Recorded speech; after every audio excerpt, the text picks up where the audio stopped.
Here's the story. Basically, I live in Westmoreland County of Pennsylvania. For a while, actually, there's been strange occurrences around, but recently, the most real and convincing occurrence that there is a cryptid.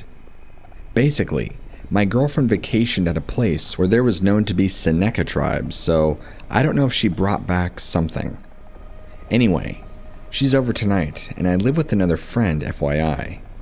Anyway, we take our dog out, and our motion lights aren't triggered, when all of a sudden, there's a hiss right next to us, and the bushes shake, and we rush the dog in, as we have no idea what it could be, as this area is prone to raccoons and deer and some coyotes. Me and my friend go outside with weapons and flashlights, as we have a dog, and is partially blind and has a bad leg, so we can't risk him getting attacked. Along with that, there's a guy in our rather wooded community that has a brain issue and tends to wander at night. So with that in mind, we go outside and we hear a bird call. Remind you, it's 1 a.m. We hear this bird call non-stop. In my mind, I'm thinking I'm being lured by a skinwalker or the crazy dude, so we go inside and look out our patio window only to see a deer at our fence line. The deer's back legs looked mangled. I kid you not. It actually looked like it's walking with its back legs turned backwards. There's a deer that roams back there that has a broken leg, but only one, and he's always with the family. Anyway, we see this deer, but when it first looks at us with the flashlight on its eyes, they are green. It puts its head down and stares at us, and we shine the light around and back on it, and its eyes are now red. When they go back to green, at that point, I'm convinced this is a skinwalker. It turns and is walking around. It isn't listening to me screaming to leave, so I call it a Navajo witch. I don't know why I didn't know what to get its attention, but I kid you not, it turned its head and stuck its neck up so freakishly long and stared at me. I actually got spooked. I'm a pretty religious dude who often ghost hunts and goes to creepy abandoned spots, but I kid you not, I kinda heart dropped. So at this point, I go and get my silver cross and shine the flashlight on the cross so it can see the cross shining, and it immediately looks away. And I tell that if it can't cross the fence line because I don't give it permission, and it knows it can't beat the one that's on the cross, it straight up walked away and didn't look back. I come back inside. My friend goes to sleep, and I go into my bedroom where my girlfriend is asleep. I lay down next to her and her eyes out on the back of her head. I wake her up, and it turns out she was having a sleep paralysis episode, and she had 2 other sleep paralysis episodes during the entire time that me and my friend were outside. I'm wondering if there's some cryptid who is attacking her mind while distracting us, or by coincidence, did I happen to have a raccoon hiss at us, or someone do a bird call? We see a mangled red-eyed deer, and my girlfriend all have sleep paralysis within a 2-hour period. I'm asking this as I'm pretty knowledgeable of demons and stuff, but I don't think you ward the 2 things off the same way. The deer essentially looked like it had the posture of a crab. It did not have the thick thighs in the back like a deer does. It has the legs that looked backwards and mangled. I know it could all be a coincidence, it just seems a little weird.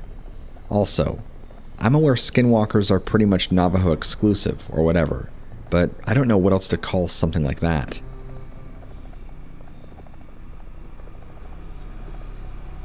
I'm not really sure if this is a true story or not, but I thought you'd like to hear it. Skinwalkers are not some mystical fantasy creatures.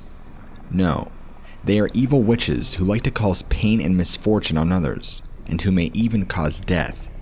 In order to get their powers, they have to sacrifice somebody they most love.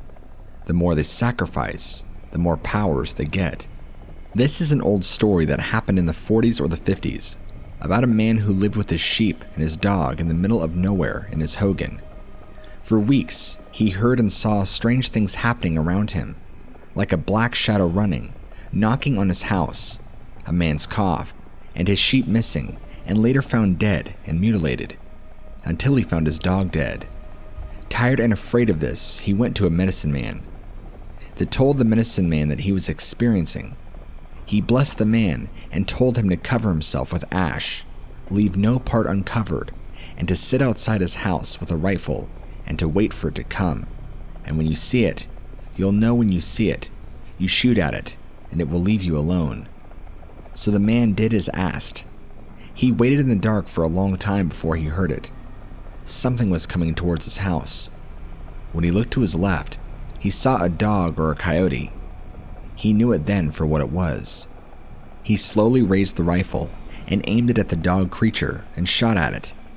The scary part was when the bullet hit it, instead of a dog cry, the dog creature let out the scream of a man who had just gotten shot, and the dog creature immediately turned and ran away. After that, the man didn't see no strange thing again. He even got a new dog. He fought with a Skinwalker and won. At the time this story takes place, I was 14, almost 15, and a sophomore in high school. I've never had a paranormal encounter in my life, but I still somewhat believed in the paranormal. This is the first close encounter I have ever had in my life. In case you don't know what a Skinwalker is, they're people that can morph into an animal of their choice and originate from Navajo legends. I'll go further into depth about why I think this encounter was a Skinwalker later in the story. So, I was at my cousin's house with both of my stepbrothers, and all of us were really into Nerf guns at the time. I'll refer to my cousin as T, my older stepbrother is J, and my younger as A. For our entertainment, we decided to split up into two teams and have what we called a Nerf war, very creatively. The goal of the game was to knock down both of our opponents by hitting them once with a Nerf bullet, as it was pretty difficult to accomplish. Once the person had been shot, they were out of the game and not able to be revived. And once both of them had been shot, the game had been won by the other team. Simple enough. The boundaries were a couple of blocks long, which included a nearby park that we liked to stay at and hide from the other team. Because it was getting dark, we had to leave my cousin's house soon. We decided to have another quick round. We watched as T and A ran in the direction of a nearby ditch, so Jay and I decided to run towards the park, which was behind us. We ran for a couple of minutes until we reached the huge fake rock that had a slide on top, and we decided to camp up there. For a few minutes we sat there, waiting to see them try to sneak up on us, because they knew that we were at the park. Jay and I noticed that there was a dog next to the jungle gym, walking around aimlessly, and we thought that maybe it was T's Chihuahua. However, we heard somebody call its name, and realized that there was a guy standing in the nearby garden. Naturally, we didn't think much of it, except how it was creepy that he was just standing there. I tried to rationalize and told Jay that he was probably watering the plants, despite the fact that he obviously wasn't. Before we could realize, the man was gone, but again, we thought nothing of it. Out in the field next to the park, I spotted two figures lying down next to a hill, T and A. Jay and I split up. I hid behind a row of bongos and we hid behind a nearby rock. After a few moments of silence between us, I told him that we should move into the nearby brush and stalk them from afar, but he refused. Out of nowhere, we heard a loud screech coming from the nearby brush. We thought it was some type of bird, specifically an eagle, but I also suspected it could be a coyote. A few moments later, I was looking up and admiring the sky when I noticed a shooting star, which I initially thought was a plane. I'm not sure whether it has any significance to the story, but you'll find out why I think it might be later. From that point on, we both had very strange feelings that we were being watched by somebody or something. I had very weird tingling sensations that started at my feet and went up to my chest multiple times, and Jay said he had a burning chest pain that lasted for a long while, to the point where he could barely run. After we left our spot and were going to take a back route to T's house, we heard the screech again, but it sounded like it came from where we were hiding. Ultimately, we won the match, but our parents were looking for us and we had to leave his house. T decided to spend the night at our house, as we were waiting for him in the car. A asked if we too heard the screech. We started to discuss what we had thought it was, and we all agreed that it was some kind of eagle. However, after discussing it with T, he told us what he had encountered. When they were in the field stalking us, T said he heard the screech right in his ear, which is nowhere near where we heard it. After that, he said he felt like somebody was behind him, and he turned to see what was bothering him. Right as he did, he said he was drawn to the same shooting star we saw. After we had left the park, which they weren't aware of, they said they both heard Jay's voice calling desperately out for A, his brother, thinking he might have been hurt. T decided that he should go help, but something just felt off. They ultimately decided to go back to the house. Looking back, we learned why if they didn't make that decision, they would have been as good as dead.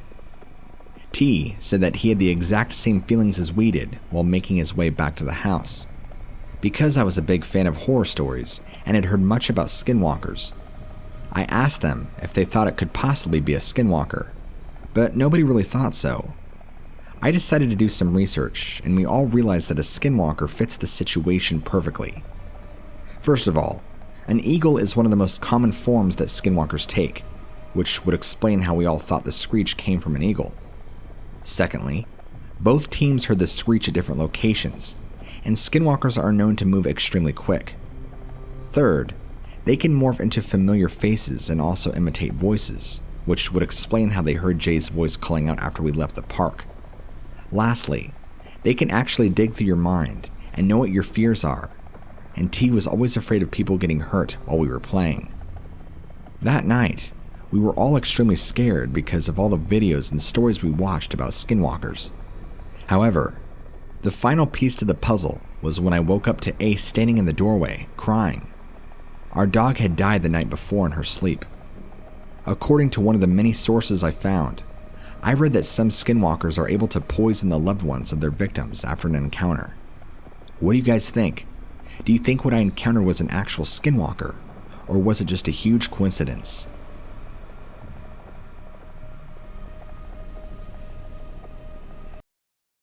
My grandparents had passed away within a few months of each other, leaving their house empty. There was talk of renting it out initially, but because of its poor state of disrepair, the family decided against it. No consensus about what to do with it could be arrived at. Therefore, it would be left to decay for another decade or more before I would stumble upon it. My aunt and I were going through my mother's things and discovered an old family photo album. Mom had gone off on one of her journeys, and no one was sure if she'd ever return. Her and I had been having an on and off relationship for years, so there was a lot about the family I didn't know. I came across a picture of her and I when I was just a baby, but I didn't recognize the house we were standing in front of. I inquired and my aunt told me about the old Wheeler family house that had once belonged to her parents. No one had been there in over a decade, and she wasn't even sure it was still standing. So, after a half an hour of badgering, she agreed to take me out to see it. That following morning, we headed out of town through 30 miles of cornfields until we came to a turnoff that led down a long, weedy gravel road. As we crested the hill, I was taken aback. The house I saw before me, despite being run down, was still breathtaking. In its prime, it must have been the finest home in the county. My aunt pulled up within a few yards of it, and we got out. From what I could see, nobody but the occasional mowing company had been there in a very long time. I couldn't help but be in awe of the place. The vibrant pink and blue paint had long faded from its soaring towers and the massive porch that was beginning to sag in a few places. Before I entered, I wanted to take in every bit of the wonderful facade as I could. Around the back was the remnants of the old horseshoe pit, and what I was told, my grandfather's Ford pickup. Although the big house had long seen its best days, I knew I hadn't seen anything that could have compared. Maybe one of those beautiful Victorian mansions in San Francisco. Even those would be dwarfed in comparison to this. When I was ready, we climbed the concrete steps and entered through the back entrance. From the moment we cracked the door, we were overwhelmed by a hideous smell coming from inside. We assumed it was a normal part of having a house sealed for so long and continued with our search. Everything appeared as if it had just been left where it was on my grandmother's last day, almost like a time capsule or a museum. The lights were even still working. Only later, the did I discover that my mother had been paying the bills all these years in hopes somebody would return and live there someday. Walking from room to room and seeing all the beautiful antique furnishing, I couldn't stop wondering why I had never been told about the house. Regardless of our frequent estrangements, I would have helped my mother with the upkeep of it. It was downright insane to me to leave such a beautiful place to rot. Then again, my mother's strange ways were the main reason of our frequent falling outs. As we made our way to the second floor, the smell only got worse. I suggested we cut our visit short and just take a quick look around. Every door was closed, so I went for the closest one and stuck my head in. This must have been a guest room or spare. Upon the bed laid a beautiful and elaborate, quite easily over 100 years old. My aunt was going through a cedar chest in the room next to me. I joined her, and we discovered another, much older photo album and decided to bring it back with us to look at later. She closed the door behind us, and I made my way toward the last room. Unfortunately, the closer I got to the door, the stronger the smell got. I was reluctant to open it, but I thought if the poor critter was where I could get to it, I'd take it outside and give it a good burial. Cracking the door, the stench slapped me in the face, and I lost focus for a moment. When I regained my composure, I was met with a terrible sight. Before me was not a dead forest creature, but a human being. The bloated body, now unrecognizable, laid curled up, slightly on the bed.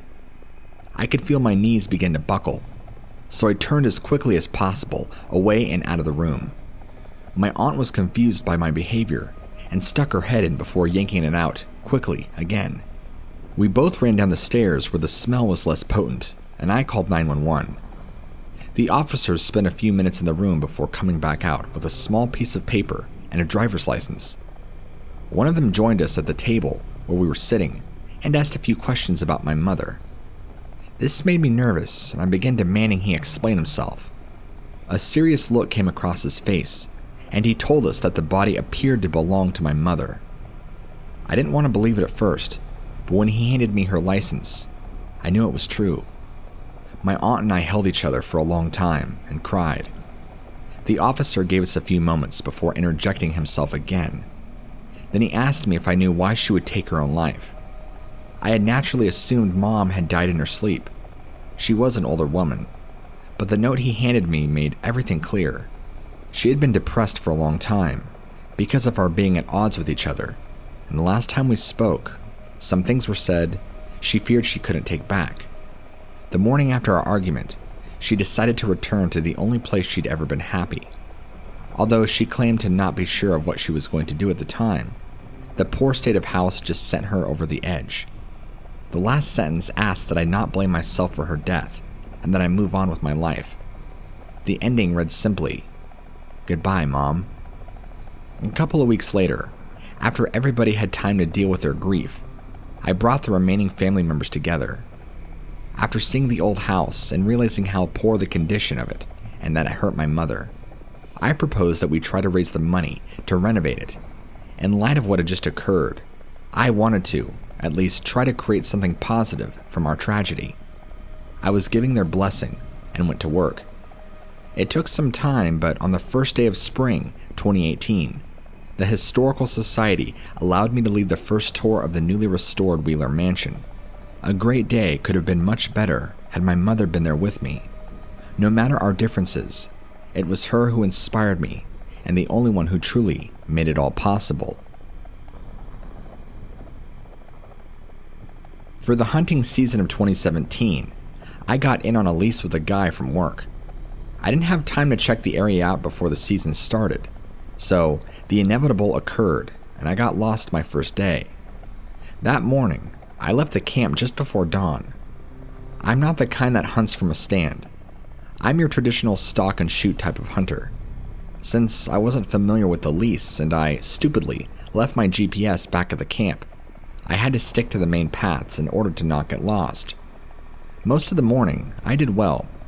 However, as I grew tired, I lost focus and veered from the trail. In my defense, I came across this really fresh set of tracks. Of course I had to follow them. The sucky thing was that they continued on to a neighboring property, and I had to stop following. When I looked up, I realized I was way off the trail, and I did not know how to get back.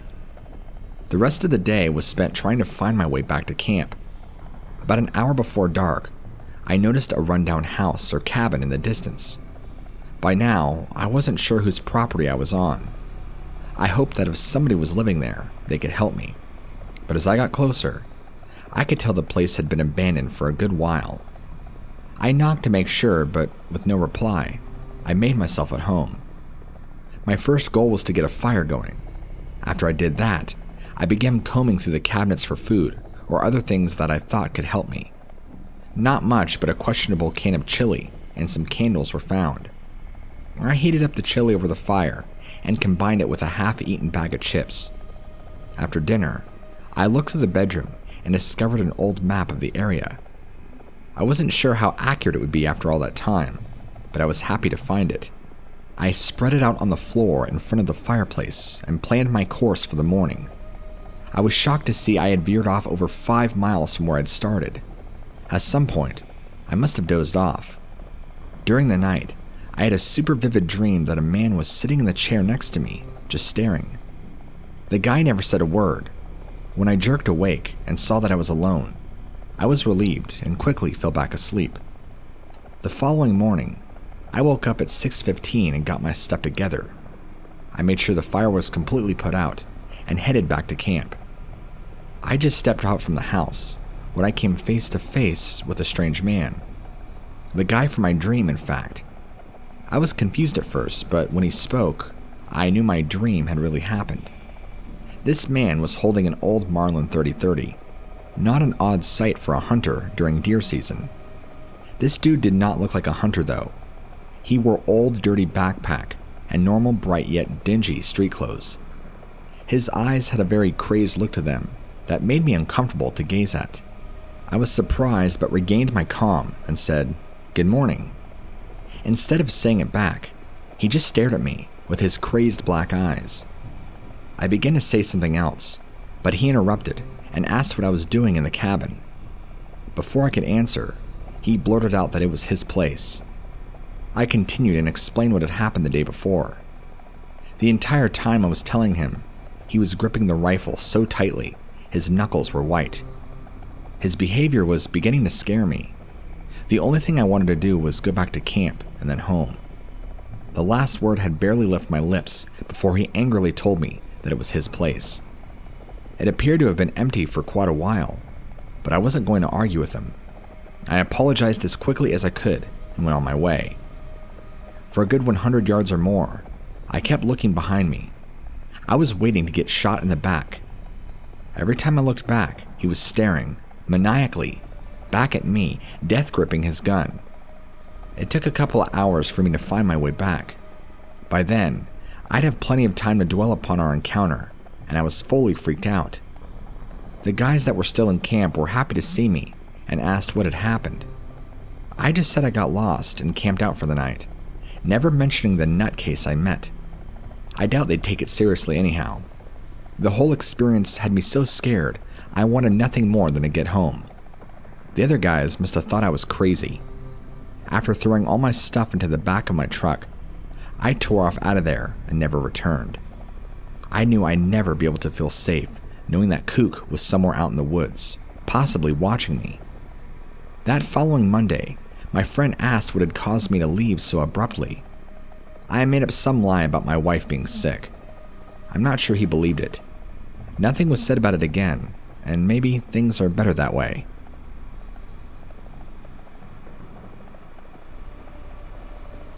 To finally make an account to submit my stories. I wasn't going to do it until the light in my daughter's room turned off a few nights ago. While this was happening, I would post in a Facebook group, update every 6 months to a year as a way to get out what's going on. Typing it up and reading it out loud helped me make and realize this crap was happening and how crazy it sounded. I'm going to copy and paste all that over here and wind it all up in the end to what's going on now. Possibly new revelations that I've had.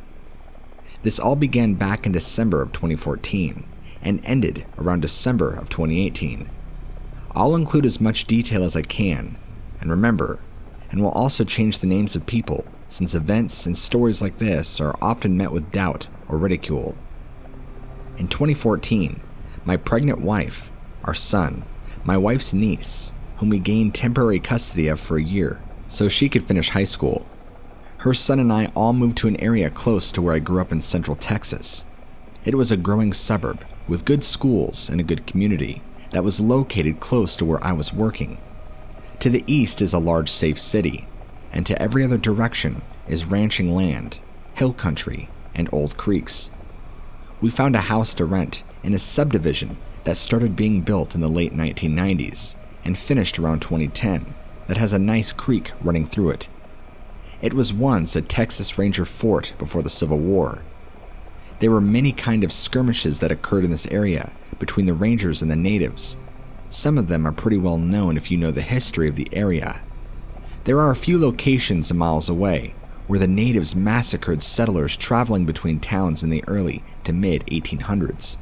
Also, there is a location not too far from here where they found the remains of a 14,000 or so year old Neanderthal, which at the time was one of the oldest ever found in this region. I guess I'm saying this area is old and has some history. Anyway, after the Civil War started, the Texas Rangers abandoned the fort, and it was almost immediately set on fire by the natives. We rented this house during the summer. There was nothing special about it. It was one of possibly 10 home models were built in that section of the subdivision. Every house had 2 trees in the front yard, a 2-car driveway, and around 20 feet of HOA-approved grass between each house. We lived so close to the elementary school that we could hear the bell for school every day. One afternoon, I wanted to show everyone the areas I remembered growing up. We drove by the house I grew up in, my old high school, and a few other areas that I remembered running around and causing the same minor trouble you did growing up in what was once a small town of 2,000. We passed the old burnt-down house that was said to be haunted by the meth heads that everybody talked about, but nobody ever saw. The woods that was said to have a giant shadow dog running around at night. And finally, the cemetery that the original Texas Chainsaw Massacre opening scene was shot at. Our niece was fascinated with the cemetery because even though the area was built up, you could tell it was most likely filmed there. Since she liked it so much, I thought I'd give her a scare by driving everyone by the old cemetery on the other side of town. It was a private cemetery that was located off one of the FM roads and said to have some of the settlers that were killed by the natives there. This place probably hadn't heard or had any new arrivals in about 70 years. It was getting dark by the time we got there, so I decided to pull off the road to try and shine my headlights on it so everybody could see. As soon as I did, I felt off, like I shouldn't have been there. The area was in the middle of a drought, and because of that, all the ground had massive cracks in it. Some of the markers and headstones had even fallen over, and the ones that were still standing were leaning over pretty bad. The picket fence surrounding the markers was barely standing and discolored, and even though no one did maintenance on the grounds, it looked like the grass wasn't wild. Instead, it was oddly bare compared to the surrounding area, with only a few tufts of tall weeds scattered about. Just then, the sun set behind the cedar and oak trees that covered the horizon. "That looks creepy," my wife said jokingly. "Yeah, with the way the headlights hit those rocks over there, it looks like dolls sitting on the ground," I said, trying to scare our niece. Only when I looked harder, there were old dolls sitting upright in the middle of the cemetery. Old, sun-bleached dolls. They could have been there for days or a few months. It had been so hot and dry in that area for so long, you couldn't tell. Everyone in the car got quiet, just staring and trying to figure out if we should laugh or be freaked out. The wind blew a little and something caught my eye. There was a lone dead tree off in the distance. This tree was an old post oak, about 40 feet tall, completely bare of leaves. Originally, what I thought were branches, small branches, were actually what I looked like chicken bones hanging, a lot of them. And yes, they were dolls hanging too. "Alright, who wants to get some snow cones?" I said as cheerfully as I could, in an attempt to disrupt everyone's gaze before they saw what I did. The mood quickly changed as our niece and her son all hollered, "Me!" And just like that, everyone put our previous stop in the back of their minds as they went through all the different flavors they wanted on their snow cones. About a week later, our son, who was about 6 at the time, started telling us that he was seeing shadows in the halls and eyes looking down at him from the AC vents in the house. Our niece started complaining of the shadows in the house and feeling like she was being watched, while her son, who was 2, would walk, point to walls and start jabbering to them, then would suddenly get upset and start crying. My wife and I never saw, felt, or experienced anything and didn't really think much about it, other than that it was a new house for us, and the kids did like to watch scary movies. One night, I had to go drive past an old cemetery for one reason or another. While passing it, I thought I saw a deer out of the corner of my eye. I immediately slowed down, except it wasn't a deer. It was some kind of large shadow that moved across the tree line and smoothly into the cemetery, then vanished. This is where it all began for me. On the way home, I felt like I was being followed. I kept looking in all my mirrors, taking side streets, going through subdivisions, going through parking lots, but there were no cars following me. I jumped on the toll road and floored it, turned around, got back on it, and went home. When I got home, the kids were watching a movie, and my wife was in the kitchen, making herself a hot Cheeto sour pickled covered in Kool-Aid with lime juice and a warhead in the middle. Yeah, I don't get it either, but she was about 4 months pregnant at the time, and finally starting to show. I rubbed her belly and gave her a kiss, and told her I was going to lie down for a few minutes. It was dark, but still only about 8:45, 3 to 4 hours before everybody went to bed on a weekend. At the time, we had a headboard that had curved decorative steel bars spaced about 18 inches apart, so you could see and touch the wall, and if you reached far enough, you could feel the carpet on the floor. I was lying down on my stomach, trying to clear my mind, and had just closed my eyes when I had this feeling of dread. After about 10 seconds of this, I finally opened my eyes, expecting to see the wall. What I saw instead, I will never forget. It was a face grinning back at me from less than 6 inches away. It had red and black skin, no hair, black eyes, and bright yellow teeth. Imagine a mix between Darth Maul from Star Wars and the demon from Insidious. My brain said, "Stay calm, don't show fear." But out of my mouth came a flurry of profanity. My mind started screaming, "Get out of here!" But with every ounce of self-restraint I could even possibly muster up, I rolled out of bed, turned my back to this thing I just saw, and walked away down the hall and back into the living room. "I thought you were going to lay down for a while," my wife said with a sour look on her face as she took a bite from her sour science experiment that was on her plate.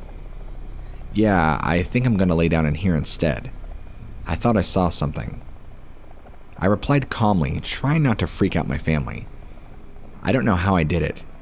I've been in combat situations in different scenarios in my life where the lives of people around me were on the line, and I don't think I felt more physical and emotional fear than I did in those 10 seconds.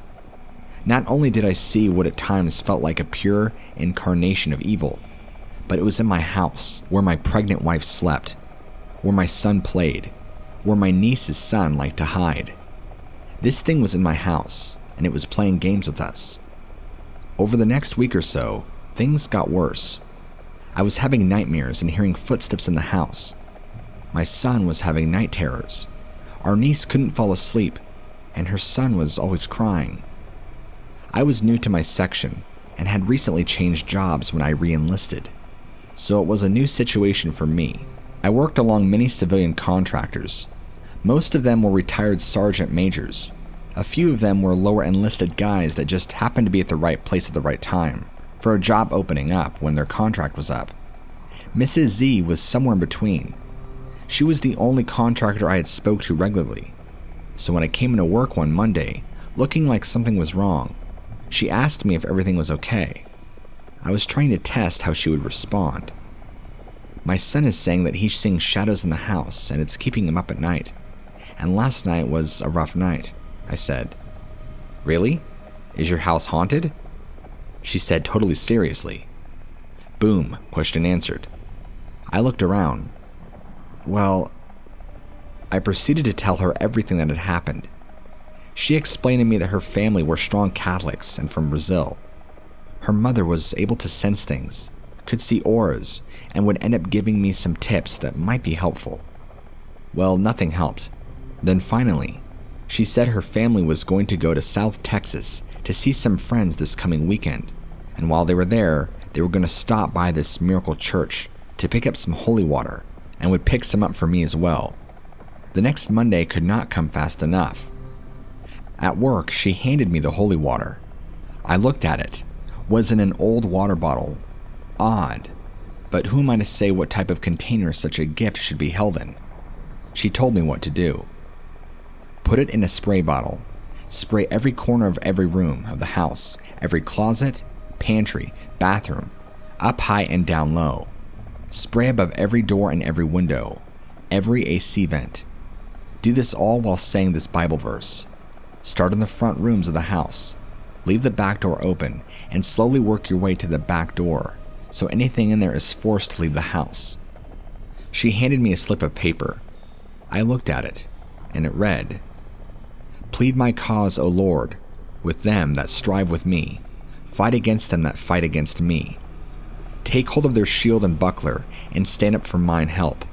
Draw out also the spear, and stop the way against them that persecute me. Say unto my soul, I am thy salvation. Let them be confounded, and put to shame that seek after my soul. Let them be turned back, and brought to confusion that devise my hurt. Let them be as chaff before the wind, and let the angel of the Lord persecute them. For without cause they have hid for me their net in a pit, which without cause they have digged for my soul. Let destruction come upon him at unawareness, and let his net that he hath hid catch himself into that very destruction, let him fall. And my soul shall be joyful in the Lord, it shall rejoice in his salvation. After you are finished, keep it in your wallet for as long as you can, so it'll always be with you, she said with a smile. As soon as I got home, I did exactly as she said, twice. That evening, there was a noticeable change in the house. Everybody was laughing and having a good time in a way we haven't in months. When it was time for bed, no one had any complaints and all the kids went to bed without problems, including myself. I woke up in the middle of the night, unable to talk, unable to move. I was completely paralyzed. I don't know if it was from fear or sleep paralysis. Something was in the room. I could sense it. I could feel its hate towards me, feeling ice cold like death while burning up from pure disgust. It was watching me. It was angry. You know how I said seeing that demon thing was the most frightened I'd ever been? Nah. This is it. I could feel my death. I could feel the hatred this thing had for me. I was fighting to move, fighting to tilt my head, even a bit, so I could at least look at what was going to end my life. Then suddenly I remembered. My pregnant wife and the little baby girl that was growing in her belly were laying right next to me. I stopped fighting it. What if it moved and woke her up? What if her being asleep is the only thing that is keeping her from experiencing the fear that I am feeling? What if her sleeping happily right next to me is what is keeping her safe? What if I wake her up and it kills all three of us? I accepted my fate. If me dying silently in the night means she is safe, fine. So I closed my eyes. I relaxed and started praying. God, please protect my wife and children. Please let me fall back asleep. Please keep them safe. If I die tonight, please let me die in my sleep. I must have said it 1,000 times in my head. I wake up to my alarm going off. I made it. I'm alive. I lean over to look at my wife, and suddenly her eyes pop open. I gotta pee. And she hobbles quickly to the bathroom. I get ready for work, and that was the last I ever saw of the demon creature. But it isn't the end. Over the next 3 years, my beautiful daughter was born. My wife started working again. I got a promotion. Everything was going amazing. Then I developed heart problems. I was diagnosed with Brugada syndrome, which is very serious. The doctor said that I could basically drop dead at any moment, and it's amazing you haven't already. Thanks, doc. A month later, I had a defibrillator implanted in my chest, and 8 months later, I was medically discharged from the military. I was only 27. Our niece and her son had moved out. Then, in June of 2017, my sister passed away from a seizure suddenly. She had some serious medical problems but was working through them, and for the first time in years, had a positive outlook on life, making plans for the future, and was back to being the beautiful person she had always been. It hit the family hard. One night, in August of 2017, I was unable to sleep. My new job had me working nights, so on my days off, I'd go to sleep around 3 in the morning. My wife was already in bed.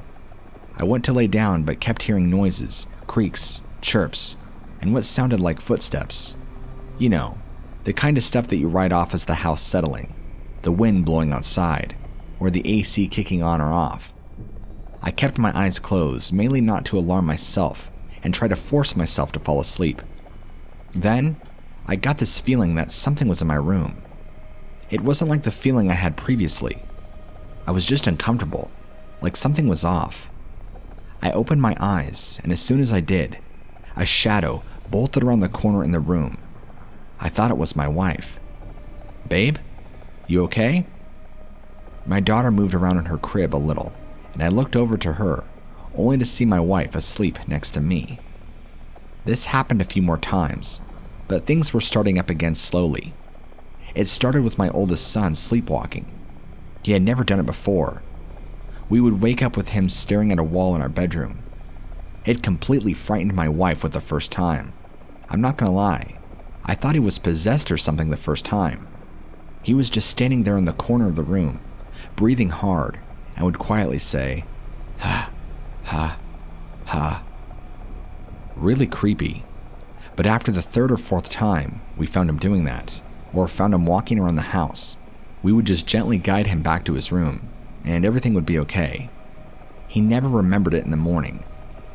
Then, about 3 months later, the sleepwalking stopped. I kept hearing the footsteps though. Light bulbs would go out faster than usual. Different rooms of the house would always be extreme temperatures. One room would be uncomfortably warm, while another room that was along the same exterior wall would be really cold. The insulation in the attic seemed to be the same. There were no outside factors like a tree blocking one room and not the other, and the AC vents were never clogged or bent. My wife would mention all of these things to me, but she never really wanted to discuss anything that was going on. It freaked her out, but she didn't want anybody to know how badly. Whenever I would want to talk to her about it, she would just nod her head and agree with any solution I thought would fix it or explain it. She did ask to place crosses above the exterior doors in each room, and that's about it. One night, my wife took the kids to one of her friend's house about a half an hour away, which left me alone. This doesn't happen at all often, especially at night. I'm used to kids running around, babies crying, dog running into things and barking at the squirrels that constantly pester him outside the window. So, I used this opportunity, as any parent could I guess, to sleep. I like to sleep in their living room on the couch. Something about my back being to a wall in the center of the house. My wife doesn't understand it, but this is my time. She isn't here to pester me, to try to convince me to sleep in the empty bed while she is away. So I turn on Netflix, put on a Planet Earth documentary, and slowly drift asleep to the narrator's calm voice and whale mating calls, or something like that. I'm suddenly awakened by a loud scream. I look towards the TV. Netflix is already in its "Are you still there?" mode. I look at the clock. It's a little after 3. Did I scream in my sleep and wake myself up? I jump up, and if it wasn't me, that means there's somebody outside my house again. I forgot to mention, we have had problems recently with high school kids throwing parties like they do, getting busted by the cops, and running away through people's backyards trying to get away. Annoying, but nothing too major. We've all been there before. Just be prepared to get yelled at if anyone catches you. There was also a break in one of the other side of the neighborhood a few weeks prior to the events that are unrelated. I jump up to get my gun that I have hidden away in a drop-down shelf behind the couch, a recent purchase that I was quite happy with. I run to the door, look through the peephole, see nobody is there, so I open the door. I walk around the outside of the house as quietly as possible. I don't want to startle my neighbors that already don't like me too much because of my new work hours. The wind blows, and my dogs go absolutely crazy in the house. I take off, adrenaline pumping like crazy. I thought for sure somebody was inside the house. The door had closed slightly, so I shouldered it. It flung open. Nothing. I was fully expecting somebody to be in my house. Instead, I see my dog slowly raise his head and look at me like I disturbed his sleep, then turn his head and go back to sleep. I checked every room in the house, under and every bed, moved all the clothes hanging in every closet, everything. The house was empty, and I was unable to fall back asleep until my family got back the next morning. Everything got quiet again after that. My wife had our youngest son in June of 2018. In September of 2018, I began going through confirmation classes through the Catholic Church, and this is when things started happening again. The footsteps, shadows, all of it. I would hear scratching on the exterior door about 4 times a week. Whenever I got up to look out the peephole, there would be nobody there. My father-in-law had a job up near where we lived, and instead of staying in a hotel, he would pay us what his company gave him for a hotel if he could stay with us. We thought that was a good idea. He quickly began to see things, shadows. He said he is seeing shadows pass by his door, what looks like a person walking past the bathroom door when he is shaving. He started hearing footsteps walking down the hall to the room that he was staying in. He jokingly asked me about it, and I gave him a brief rundown of what had happened over the past few years, without getting into too much detail. He said he believed me, and that he never felt anger, just annoyance from whatever it was. One night while I was working, my oldest son had his friend over. I get a call at around 11 p.m. from him crying his eyes out, and barely understandable. My wife grabs the phone. "Hey, did you get that?" "What? No, what happened? Is he okay?" "He said he saw your sister in the hallway." I started to tear up. My oldest son and my sister were very close. She worked in a comic book store which hosted different card game tournaments, and even got opening night tickets to many of the new Marvel and DC movies that were coming out. What more could a boy want in an aunt? "My sister? What do you mean?" She handed the phone back to him. "Dad, I saw her. She was just standing there." A wave of emotion came over me, followed by a wave of questions. What did she look like? Was she happy? Sad? Did she move at all? How did you feel when you saw her? These were all the questions I could think of. What I would tell my family to do next depended solely on the answers to these questions. "She looked happy." His 10-year-old voice broke a little. "She smiled and waved at me. I felt happy when I saw her," he finally said. "Well, good. She wanted to just let you know that she was doing okay, and she missed you," I said, trying to calm him down. If it was anything else, I would have not come home, and we would have stayed in a hotel for the night. It's been about 8 months since that happened. Since then, nothing creepy has happened in my house. Absolutely everything stopped, and I'm thoroughly convinced that my sister made everything leave, and that was her way of letting everyone know my family was safe. I told one person about my story. They wanted to know more about the first time I felt the demon in my room, and that I felt I was going to die. They tried to relate it to my heart problems. A symptom of Brugada syndrome is a racing heart, like 300 BPM, or beats per minute, which causes blood to not flow properly to my brain, which leads to blacking out. Without immediate medical treatment, the person will die within minutes. They said that the experience could be the result of being awoken because my heart was literally about to beat out of my chest, and everything else was my brain just trying to understand what was happening. I don't know. I'm not ruling it out, but the doctor said that if my heart begins to show the symptoms, there's literally a 0% chance of pulling out of it without getting resuscitated. The scream I heard when I was alone may have been somebody outside, and when I went to check, they may have tried to come inside, only to be met by my intimidating 40-pound Brittany Spaniel. Not very likely, since I would have probably seen them run away from the house, and my dog is lazy, but not lazy enough to fall back asleep immediately after barking at a potential intruder. Those are all the explanations that I can come up with. We move out of the house in a few months to a new construction on a few acres out in the country. Hopefully nothing follows us, or nothing is already there. Angry people are disturbing their final resting place. My sister has already saved my family once. I don't want her to have to do it again. And now here I am, in a newly built house at 1 a.m. It's June 2020, and 3 days ago the lights on my daughter's room turned off. I was in the room next to mine, now almost 5-year-old daughter. My wife is in the kitchen. My youngest son was asleep, and my oldest was playing Xbox in the playroom. I say this because there's no way somebody could have turned the lights off without me seeing them. I even heard the click of the switch. My daughter has been terrified of her room since we moved in. We thought it was because of her room as being far away from us and big, but now that all this is happening again, I'm starting to question things. It made me sit down and think about all the times I thought I felt things touch my arms or legs and just blew it off, thinking it was a muscle spasm or twitch of the skin. Sometimes I see shadows out of the corner of my eye. That got me thinking about the first time I thought I saw a ghost, and how I felt there was an evil in my childhood house. The times I almost died. The times I should have died. Recently, my oldest son told me a story about walking around in the storm drains of the old neighborhood, which led me to conclude what him and his friends saw was a skinwalker.